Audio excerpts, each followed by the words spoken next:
Hello there. The little light in the corner tells me that I'm online. I'm live now. So this is quite difficult. I've been pondering how to say it. So I've been pondering on how to say this and what to say for a while now, and it's time to make it happen. It's time to do it. So I've had this thing since I was a kid, and in the last few months and over 20 years, I've thought about it, doing it, but never got around to it. Sort of always put it off. So what I want to do, I'm going to tell you, I want to tell you that I'm transgendered, and I've decided that I'm going to transition as a female, as a woman. So I'm going to turn my camera on now so you can see. So this is me. This is how I think of myself, and I have done for many, many years. I just never had the courage to do it, to actually, be it. So let me introduce myself first, I suppose. My name's Laura. Laura McWilliams. And like I say, this goes back to since I was a kid. And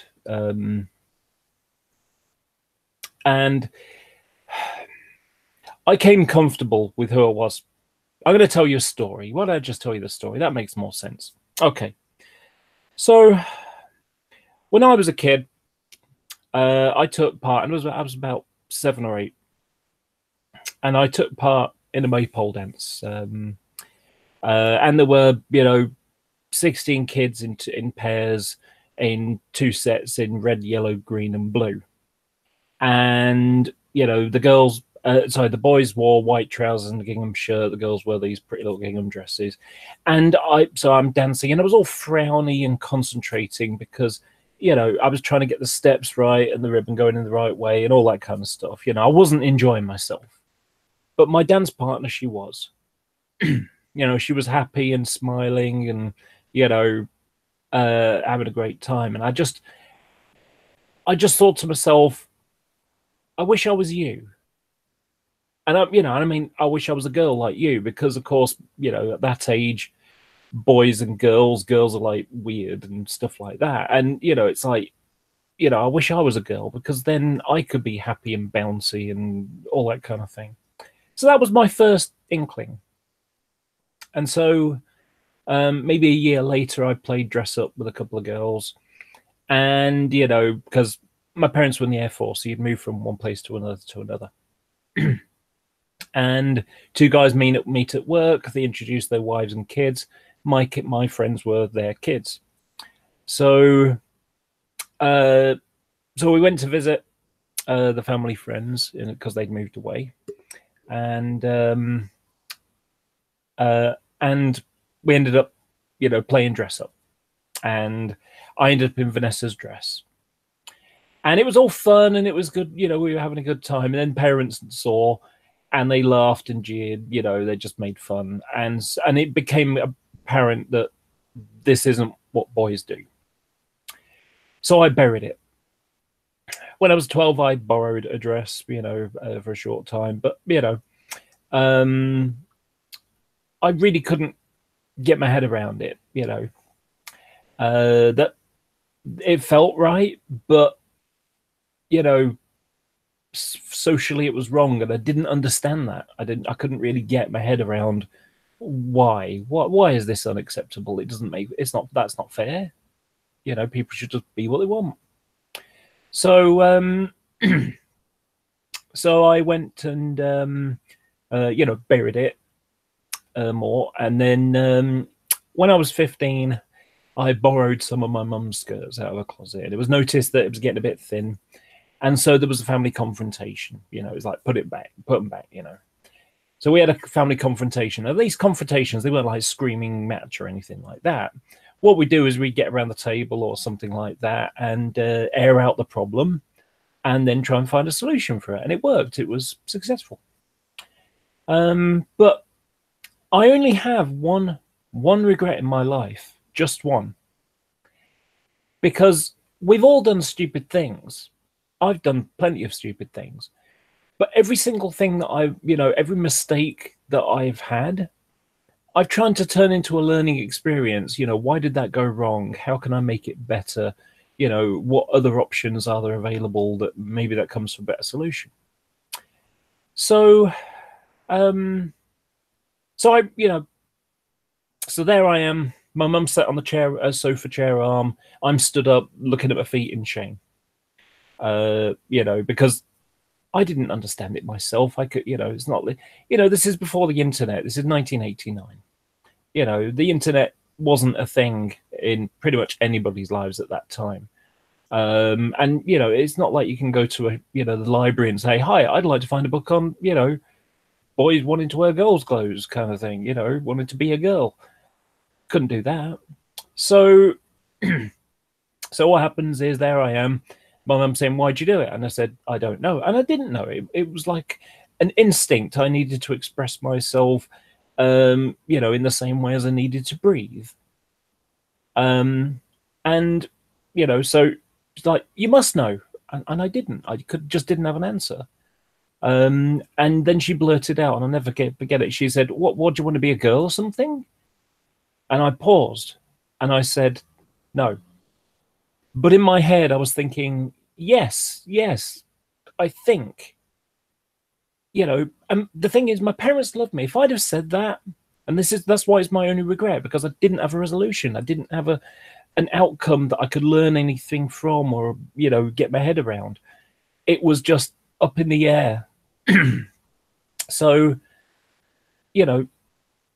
my parents loved me. If I'd have said yes, they'd have got help for me, seen a child psychologist or something, and then they would refer me to a gender identity specialist or something like that. I would have had help. I was still a kid. So, but I said no. And so I buried it, continued to bury it. And I lived with that shame. And when I was 17, I moved out. I left home at the end of 2017. Sorry, at the end of, when I was 17, rather.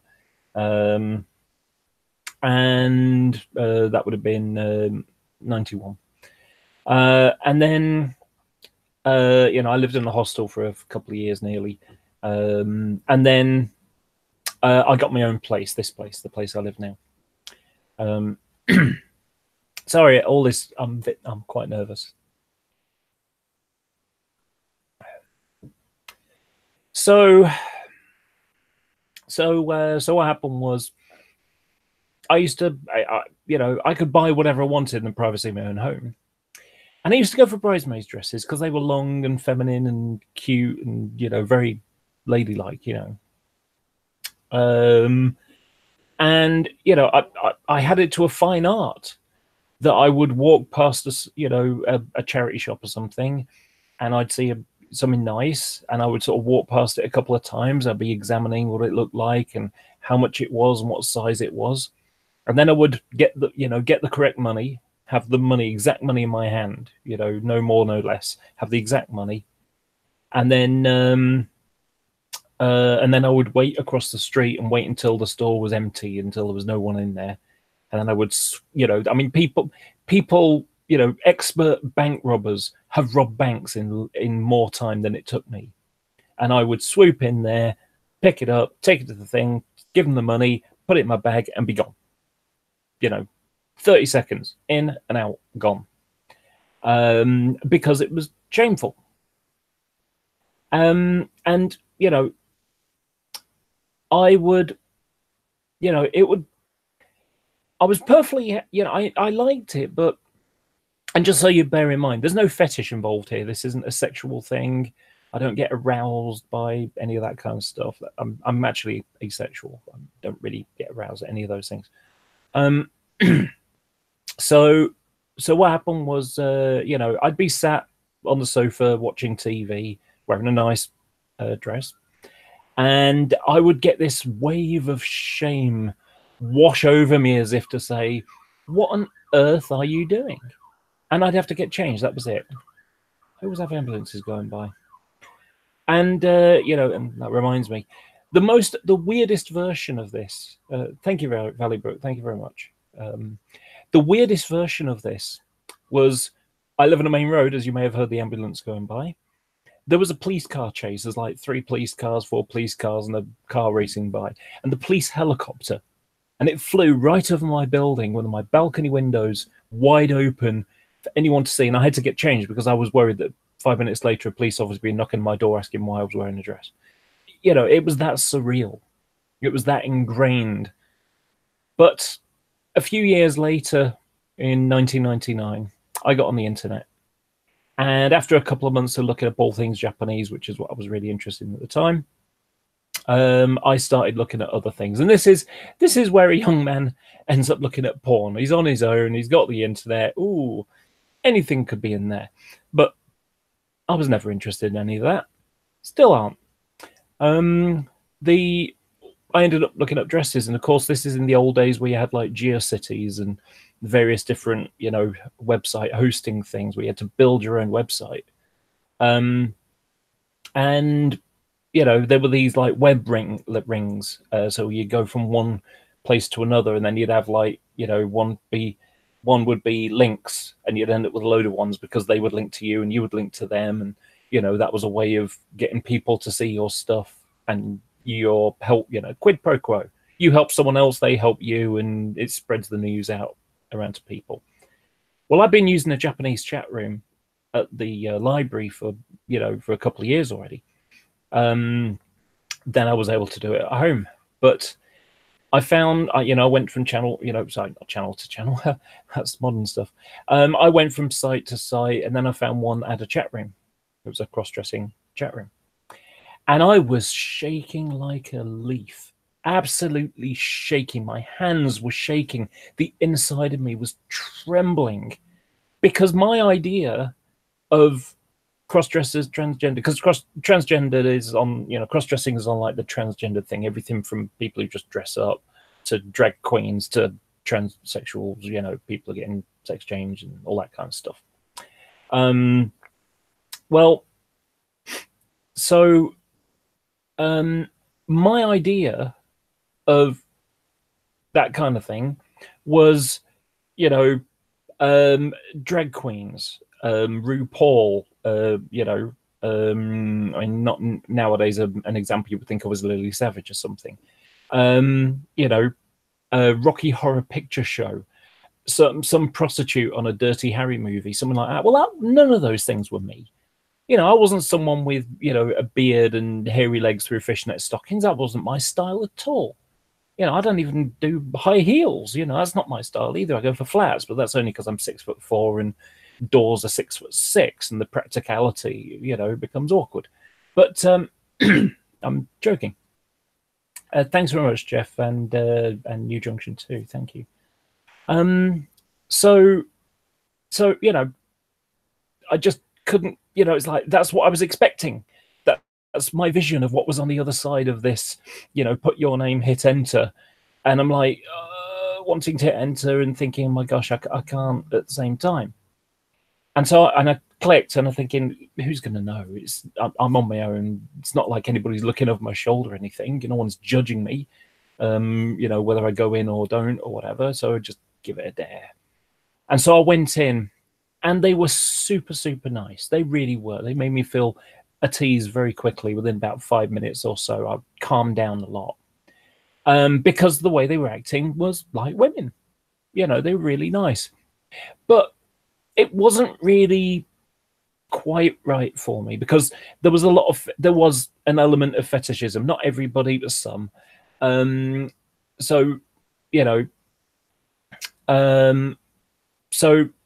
there was a lot of sexual innuendo, and that wasn't my style at all. But there were also, it was a listed IRC channel. And what would happen is you'd have like a web thing where you could actually see which channels were open. And, you know, just join them. So there were a lot of like, you know, pervy guys who, you know, were probably masturbating with the idea of, you know, she-men. Sorry, what was it called? You know, she, yeah, she, he, transgender people or something. It's like, you know, and the people there would mock them until they would go away, you know. So it just didn't feel right. As much as nice as they were, it just didn't feel right.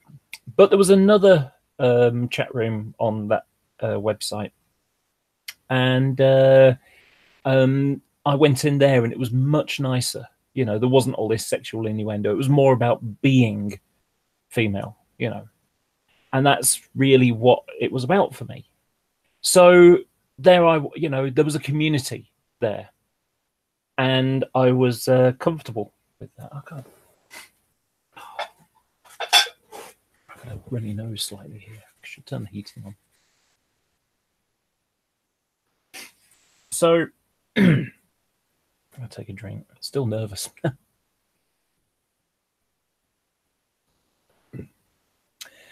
So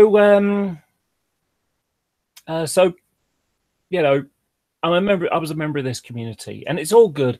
And you know, there were these little events. You know, we'd have a couple of events a year, and they were in America. I've been to America a dozen times. Well, 13 now, actually. But you know, went to America a dozen times to these little private events. And there was, you know, a certain amount of comedy as well, because if any of you have dealt with Americans, the language is pretty much the same, but some phrases don't travel well. So, for example, you know, so this place I used to go to was up in the Pocono Hills in Pennsylvania. It's a gay resort because LGBT, you know, they were accepting, and so they embraced us going there and that kind of thing. So we would meet at this hotel complex thing, up in the trees. It'd be like going to Cumbria or something. So we'd go and spend, you know, 4 days there, and then, you know, maybe going to New York City on the way back. But you know, one of the funniest ones was one of my friends, Amy, who sadly has died since. You know, someone said, "Where's Amy?" And I said, "Oh, she's outside having a fag." Well, of course, in the UK, fag means cigarette. You know, in America, it means a gay person, right? The fact that we're at a gay resort made it twice as funny. So, you know, that got some laughs. Anyway, so, so like I say, that was cool. And then, you know, that one started to peter off because, you know, long distances to travel, and America's a big country, so people having to travel all over the country to get to this thing. And people just started, you know, fewer and fewer people went, and gradually it just disappeared. But before that happened, there was a UK version that was starting up, and I was going to that every, you know, twice a year as well. But a couple of years ago, I had a bit of a disagreement with some people, and I just decided I can't go back there anymore. That's it. I'm done with that. And so I needed a new way to express myself, a new way to be me. So I'll just open up. We'll show you some pictures. So so I've got a friend from the Netherlands, one of my friends that went to these UK event things, and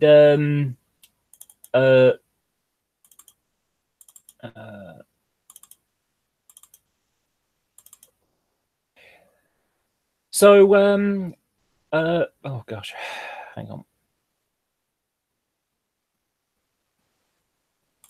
Let's just move this so I can see the comments.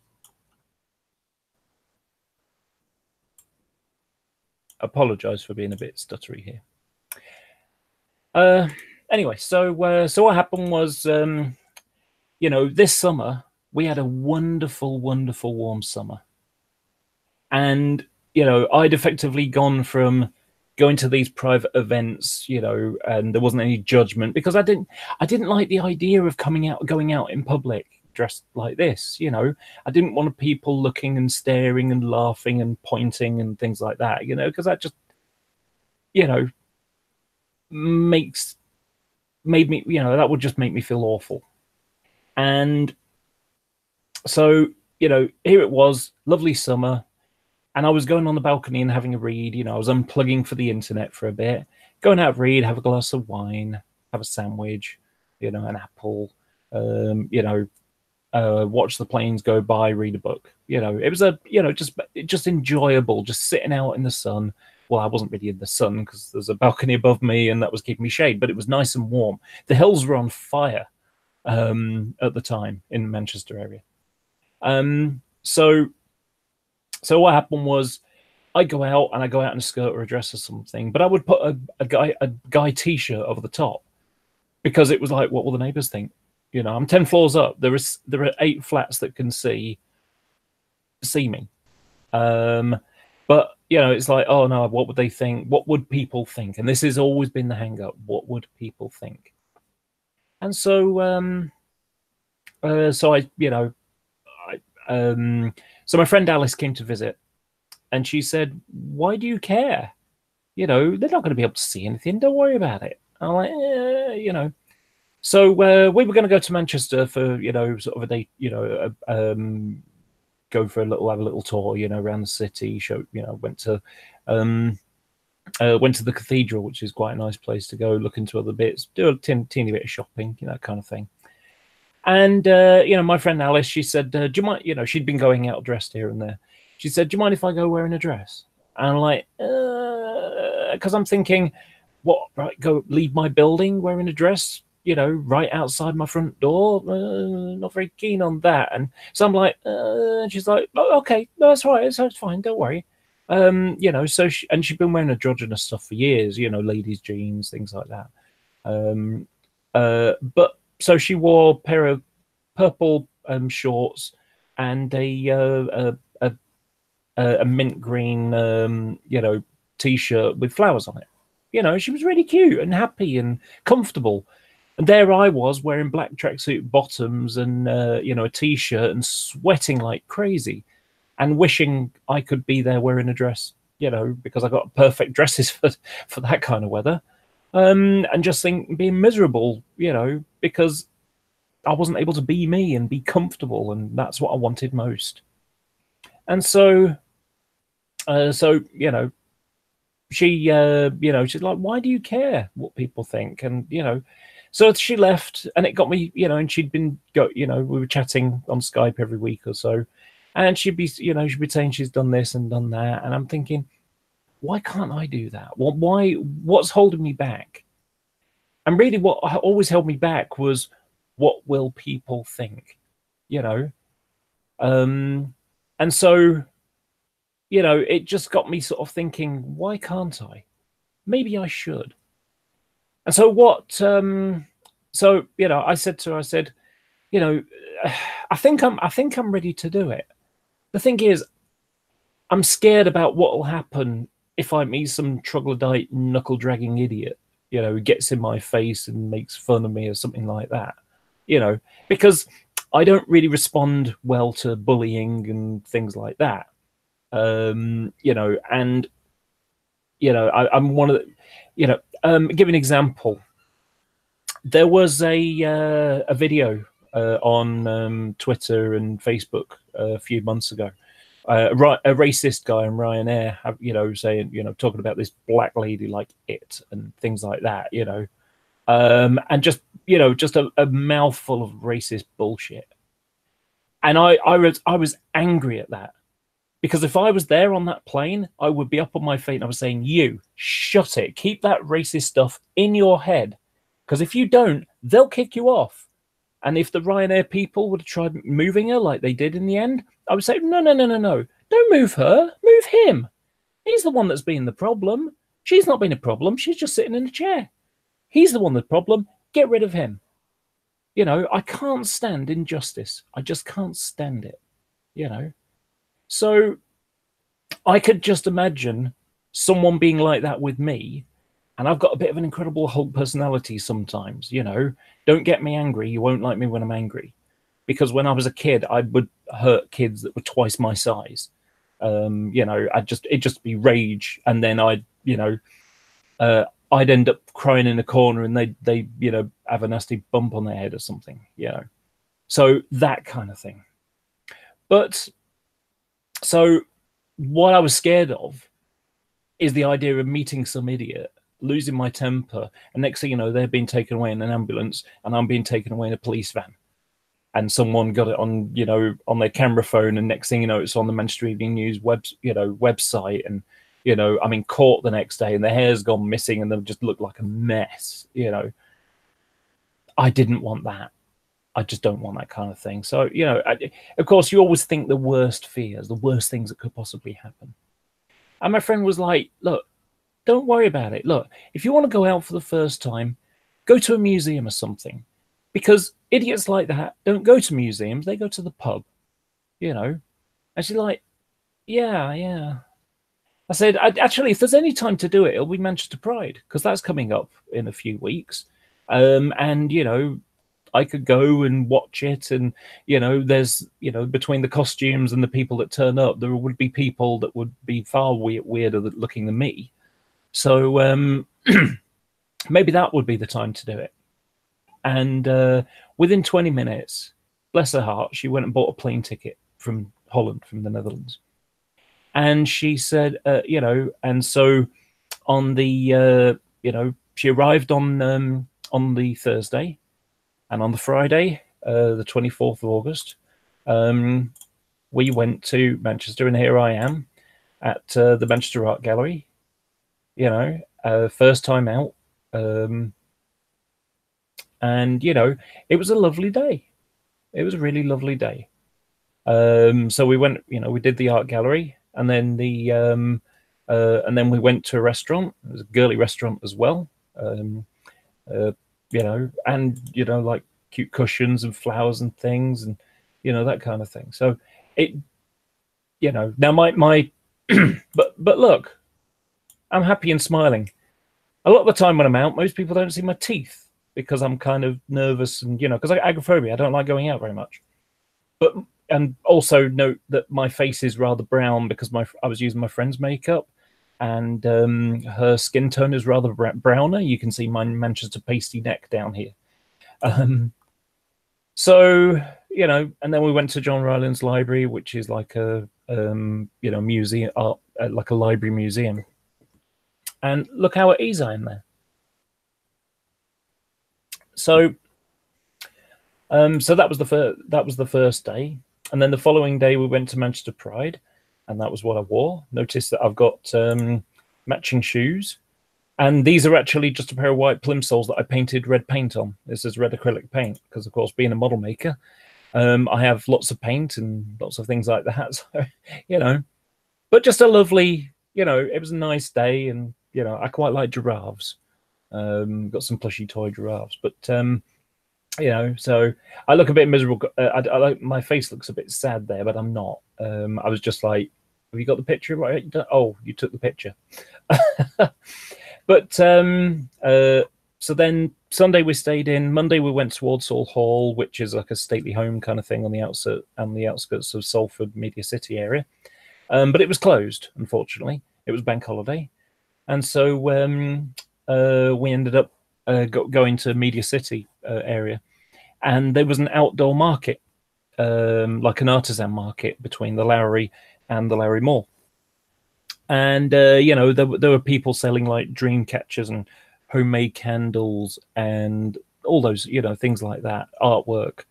There was a guy that had jars and you know, bottles of liquor, you know, bottles of like whiskey or gin or vodka bottles, and he drilled a hole in the bottom, put fairy lights in them. You know, it's like, oh, that's really clever. That's really nice useful use of the color.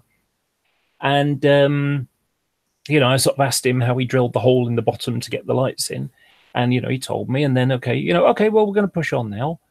And, you know, he just said, like, okay, enjoy your day, ladies. And just having someone acknowledge me as a lady was brilliant. It was, you know, priceless. And then, you know, we went into the Lowry Mall to have a Subway sandwich, and you know, I've got mine, and there's a lady in front of me who's using the drinks machine, and then she finished, and I started to get my cup and drink ready, and she came back and she tapped me on my arm and she said, "Oh, I love your bag, honey." You know, it's just this blue bag with you know, flowers and birds on it, and that's at the at Media City tram stop. So, you know, it was a lovely day. And then I started going to Manchester on my own. This is at the L'Oreal counter at Manchester's Boots. And the ladies there are super, super nice, you know, and they treat you really lovely. And I've learned about makeup and things like that, which as a model maker, I'm actually pretty good at because, you know, painting, painting on models is something I've been doing for, you know, decades, 30 years about now. So you can imagine that, you know, being able to blend, eye makeup and draw eyeliner on and things like that isn't a huge deal for me. So, and then I started to sort of, you know, get a looking better and just get it, you know, like this is me learning eyeshadow. So doing the blend across the eyes. I know I know most of you are guys, so this is like, yeah, this is chick shit. I don't know anything about this.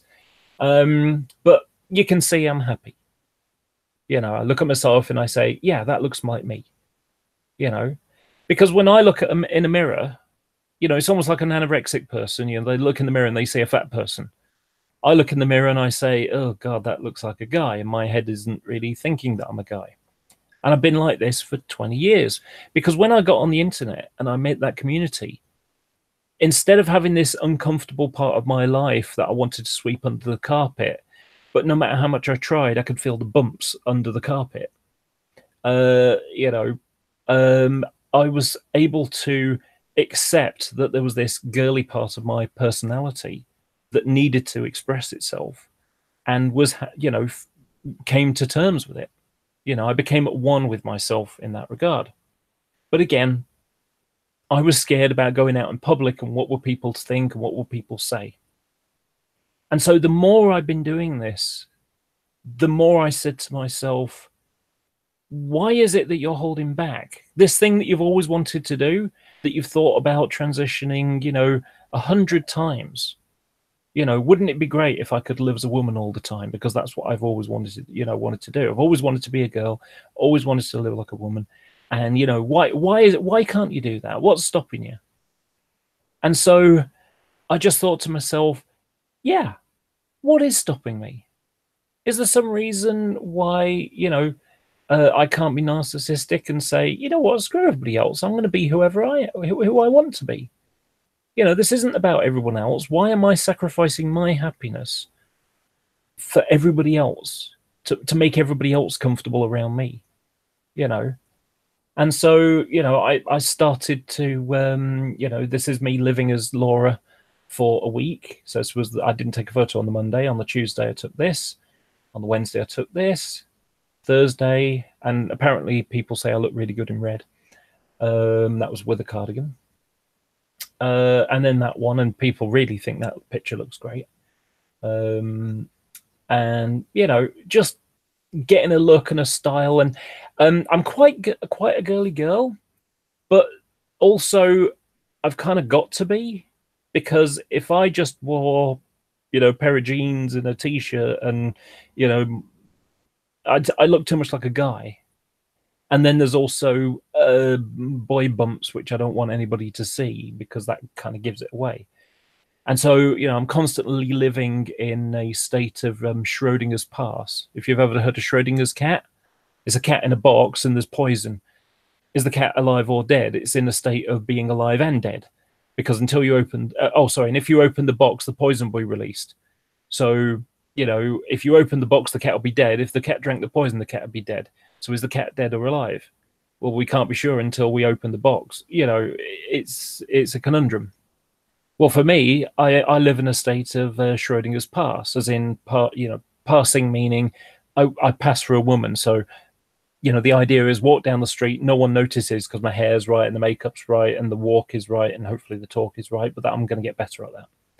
And so, you know, over time, you know, it's like Schrodinger's pass is the idea of, you know, is someone reading me? Is someone looking and saying, that's a guy, that? Well, so I see someone looks at me. Are they saying that's a guy, or are they saying that's a girl? And if I ask them, then I've confirmed that I'm not. So, you know, it's perpetual state of being read and not read at the same time. But anyway, so you know, and like I say, I'm comfortable like this. You know, this is what I wore for New Year because I have a New Year's party. So, you know, over in a short amount of time, I basically found myself saying, I'm not prepared to sacrifice my happiness anymore. So this is me. I've, you know, and as we speak, I've got a friend in Scotland who is signing some paper, which will be my change of name.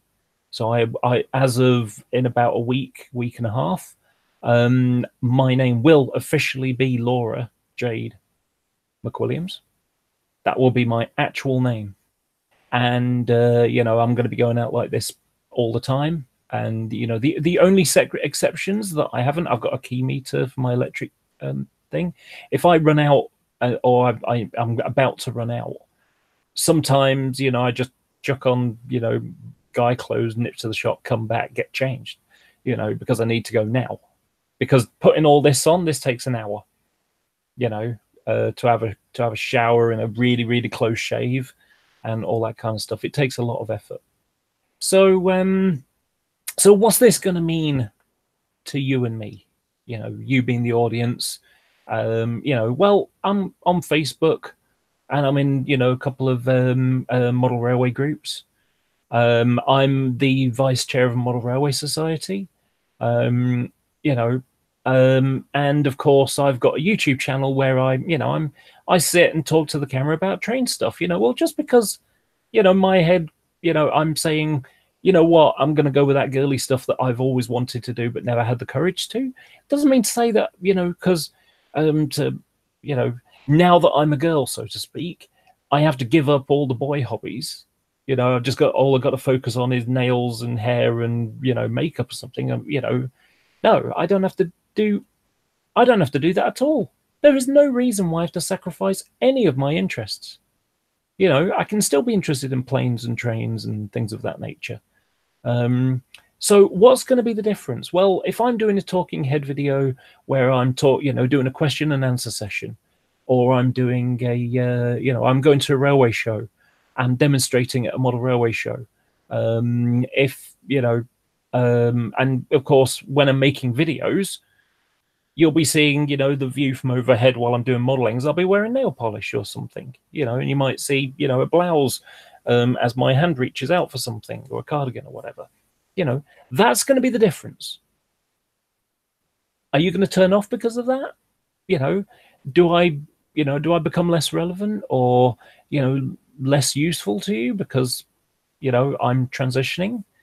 Now, I'm going to open up. If you want to ask questions, feel free to ask questions. You know, underneath here, I've put my email address. So if you want to ask questions, I'd be happy to answer questions. Because, of course, you know, some people are going to be like, oh, I don't really get it. I mean, I had one response from someone who basically metaphorically put their fingers in the ears and, you know, and closed their eyes and went, la, la, la, la, la, la, la, because the idea of me transitioning, you know, made them uncomfortable because, you know, they'd rather like their genitals, and, you know, then they wanted to start telling me how many women they'd had sex with and things like that, because, you know, it just was uncomfortable for them. Now they accepted me, they're fine with me.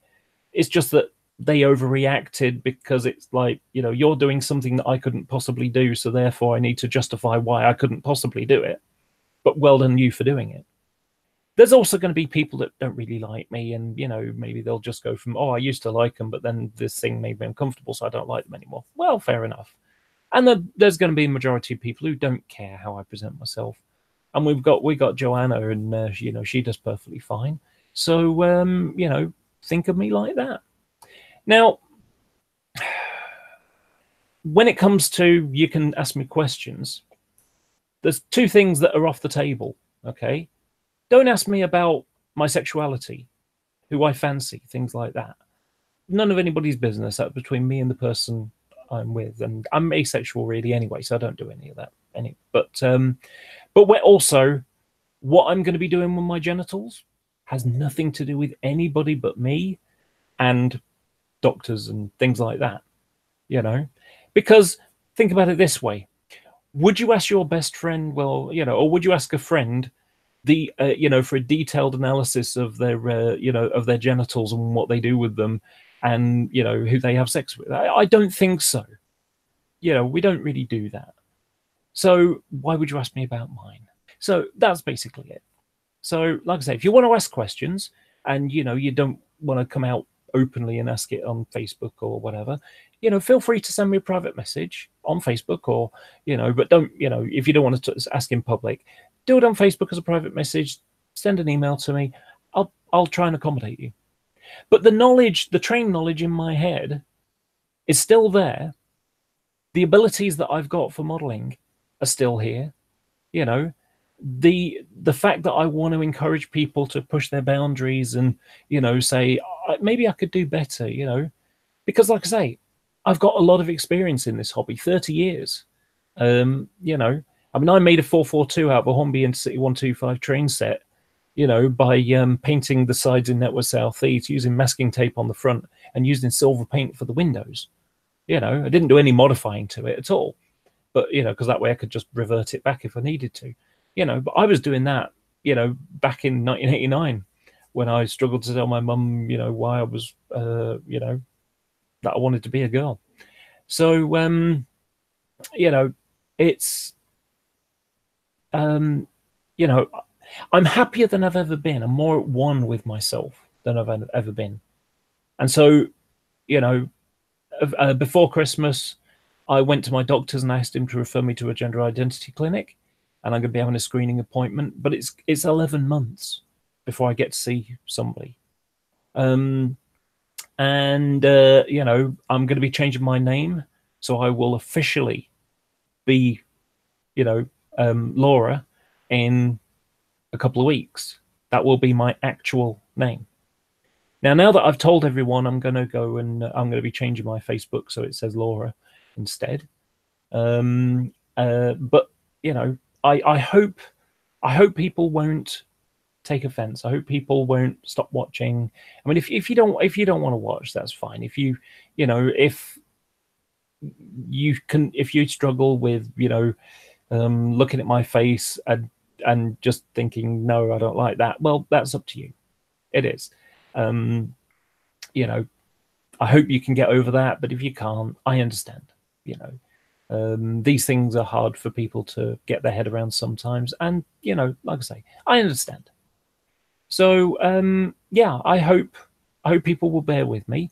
And also, I'm not going to get ultra upset if you accidentally call me Dave, if you accidentally use a male pronoun, because it's a habit. That's how you've thought of me.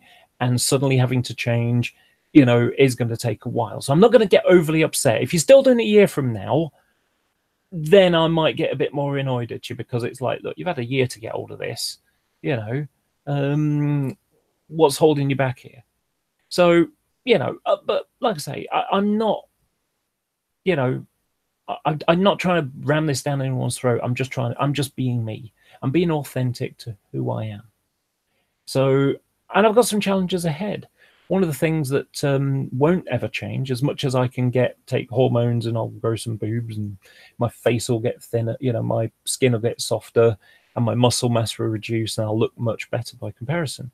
I'm also setting myself up for some potential dangerous problems, because when you start taking hormones, it's basically hormone replacement therapy, which is what they give ladies who have on the menopause.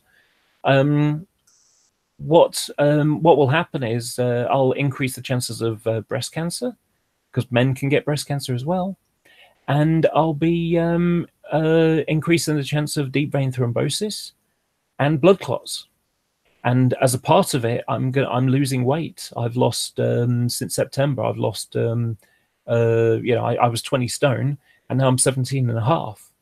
So I've lost a fair amount of weight in a relatively short amount of time.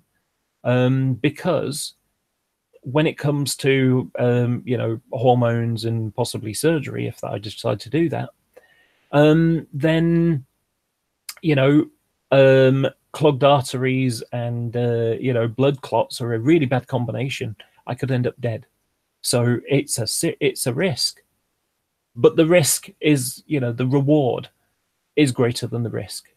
And when it comes to rewards, that thing that I'm going to avoid, so avoid punching someone who gets in my face, I'm just going to smile and walk away.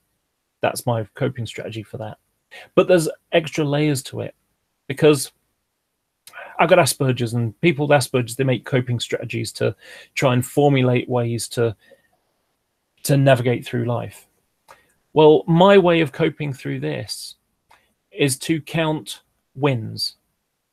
So the lady who came back and said, "Oh, I love your bag, honey," that's 200 points. The guy who said, "Enjoy your day, ladies," that's, you know, 150 points, something, you know. You know, the other day I walked into town and, you know, walking across the road, across it at traffic lights, and a lady looked at me, and I smiled, and she smiled back. There's a point. And the idea is that I'm gonna, you know, accrue all these positive energy points, and then, you know, so I've got, like, you know, 2,000 positive energy points. And what happens is I get some idiot who snickers or laughs or points or something. Well, that's minus 200 points. Okay, that's 200 bad points. So that will, you know, I've got positive. I'm in positive territory still. You know, all the good things are all good vibes, and the bad, the idiot guy. Well, yeah, there's going to be idiots. That's a reality of life. But, you know, that's them. That says everything about them and says nothing about me. But I'm just going to think, yeah, I'm still in positive territory, though. Some guy was an arsehole, but I'm in positive territory. All these people out there that have said nice things or treated me kindly, you know, things like that, that's all good stuff. So that's basically my situation right now. So, like I say, I'm going to go now. You know, like I say, I hope you're going to be, you know, okay. I hope you're going to manage with it. I still want to post on Facebook and things like that, and, you know, I hope that you'll call me Laura. You know, I'm still going to keep the UK Disney Electric Railway modelling, because that is, you know, sort of a universal name, even if it is a mouthful. You know, you can just call me UK D&E if you like. That works. But you know, yeah, you know, hi, I'm Laura. So thanks for watching, and I hope you have a great day.